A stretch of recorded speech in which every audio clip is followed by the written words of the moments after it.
낸 기록이에요. 쓸어담습니다. T1 이렇게 페이커. 그리고 2,500킬 달성. 이런 플레이가 필요해요 지금. 그렇죠. 엄청난 존재감을 보여주는데요. 소강력 토토하로테. 광동 프리스가 플레이오프 2라운드로 진출합니다. 저 T1이 벌써부터 머리가 깨질 것 같아요.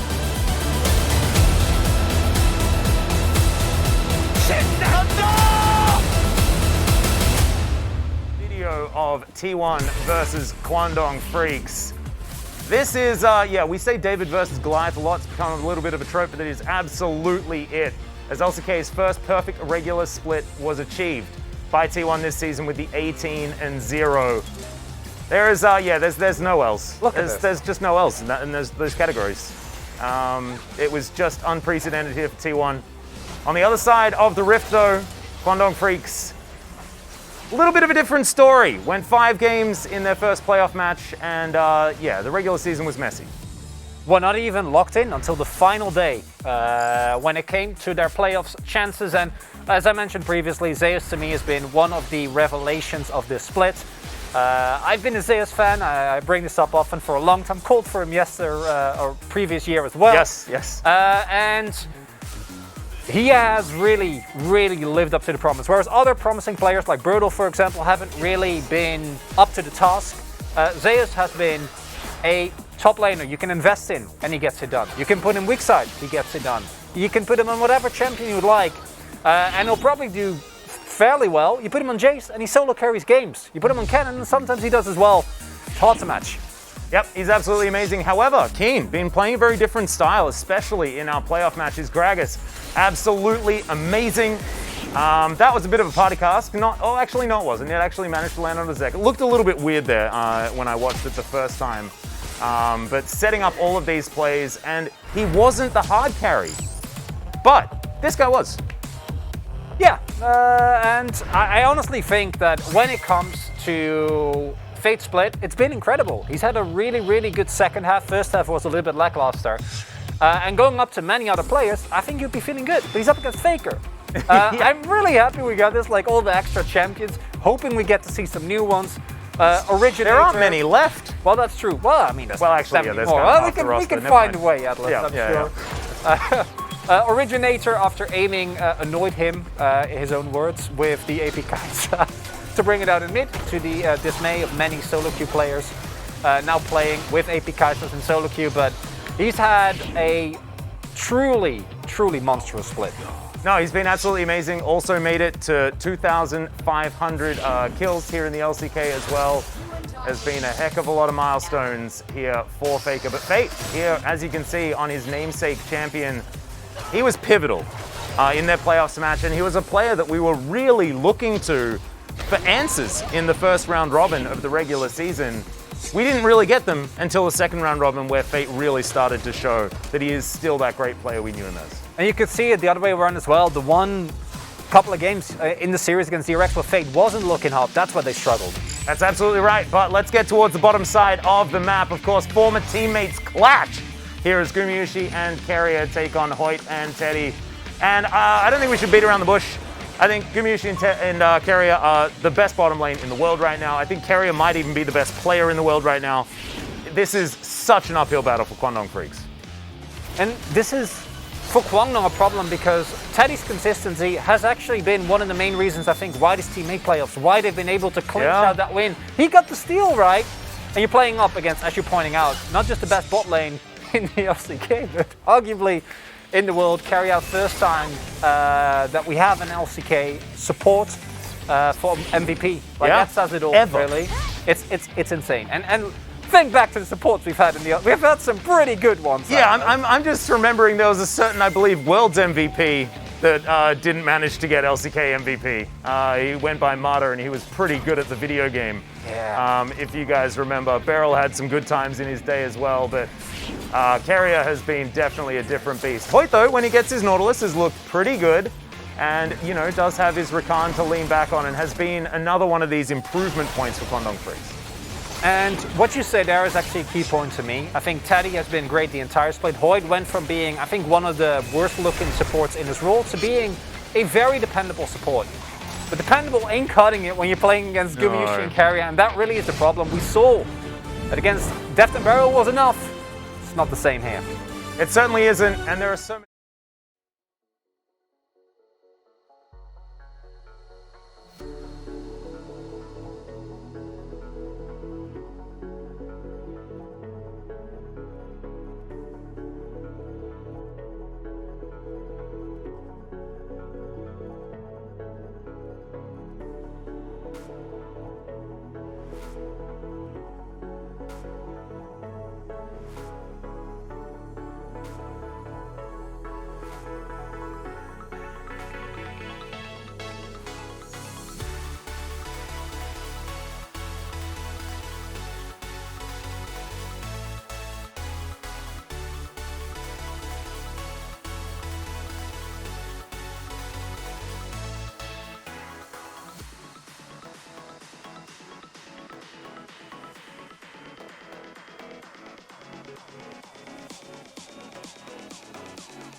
This lane is in the perfect spot as, oh, no flash comes in. There's the Q, and Fate is going down. First blood given over to Owner. Cryo that's going to follow is going to really affect how this Rift Herald play comes through. So in the early parts of this lane, you can kind of stutter step around and be obnoxious like this as the victor, but if you do push it all the way against a champion that has guaranteed CC, all she has to do is walk up and charm you, and you will die if the Lee Sin is nearby. Makes life so miserable in the mid game. Cass? Oh, there it is once again. He's dunked right into Keen's arms as he's waiting for him. A lot of damage coming out from Zeus as Elam is trying to run this down, but Owner in position to save him. Not really going to find an angle. T1 looking to take down yet another objective here. As another huge shot blast. That one's going to hit the crown and Teddy. As now, I mean, you don't want to fight this Guangdong. Yeah, you're really just trying to force it if you fight now. T1 get the objective and just back away. Faker over the wall. He's very proactive there. A huge shot blast into Keen as well. And there's the root as over the wall goes Carrier to his death. Maybe a little bit overzealous there. Yeah, I think that was definitely a little bit overzealous from Carrier. Nice attempt Jonah here. Strong, thank you so much for that. As we'll see here once again, I mean, Faker's just looking for a pick as you do, and it was fine until Carrier decided to just die. Yeah, it was okay. You know, you're able to get out a flash early, but really focus compared to something like a lock of the Iron Solari. But it's going to make Carrier actually a really tanky engaged champion here on the Tom Kench, non-ironically. So a lot of trading back and forth here as Keen is looking for this. He's going to force out the Feather Storm. The Tom Kench in this draft, all that thought, Keen. It's just like never-ending fights, and now it's Owner's turn to jump in and nearly die, but just to continue getting more turrets and trying to get ahead here in gold, and they will absolutely because it's 2v1 here. They're trying to get on top of Fate. The crown is down. Do they have the damage, though? Keen comes in with his own teleport. Still has Cask. As now they're going to engage on a Hoyt, who does have to flash away, and Faker is teleporting away, but Keen is just going to throw a big old barrel on top of him, and down he will go. Man, T1 are really overextending in this game so many times. T1 want to commit. They have the choke point control, and they've got an Ahri. They do have okay turn, but not the best, and this is incredibly early as a huge Solar Flare does come in onto 2.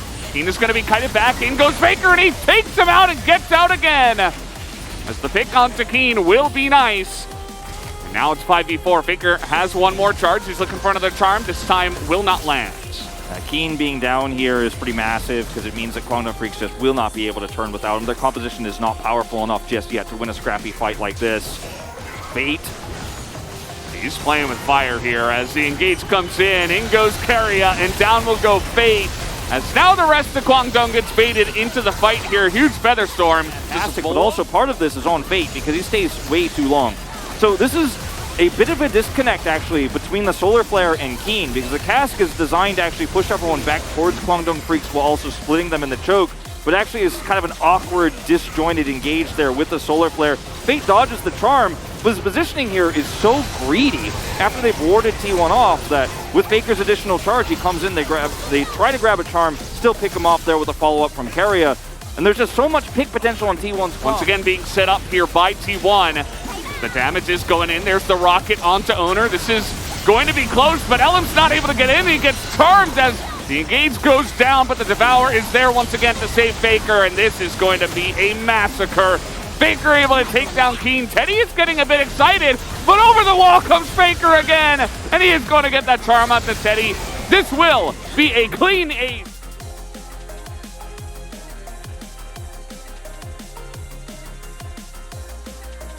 It's gonna take a while to get through. They don't have any vision here in this choke. Oh god.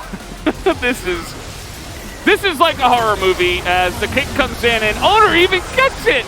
He's gonna get the Drake and Faker gets the perfect flank off as everybody's just getting absolutely melted here. Keria is so tanky with the randoms. He even has a stopwatch at this point.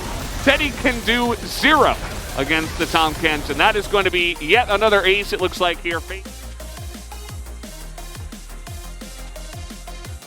Baron, the setup was great, the turn was fantastic.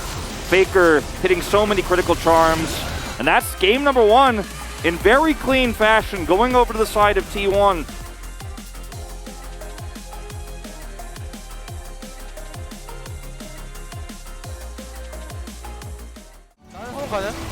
봐줘. 좋았고. 밖에 없어. 빅토르 딜박하고. 천천히. 잡았어. 링크스 가지고 놀게. 가볼게. 징크스 봐줄래 여기? 쟁글 노플. 나이스. 잡았다. 1초. 위에 봐줘. 나이스. 야, 이 녀석 노플. 버블. 밑에 가면 끝나? 끝날만 할것 같은데 이거. 라인 너무 좋아서 가보자. 가자. 뭐 돼. 더 빨라. 가면 끝날만 할 듯? 빅토르 풀 돌았을 거임? 아래로 뺀 듯?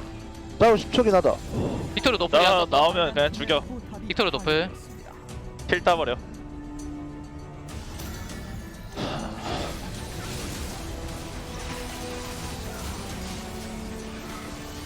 이제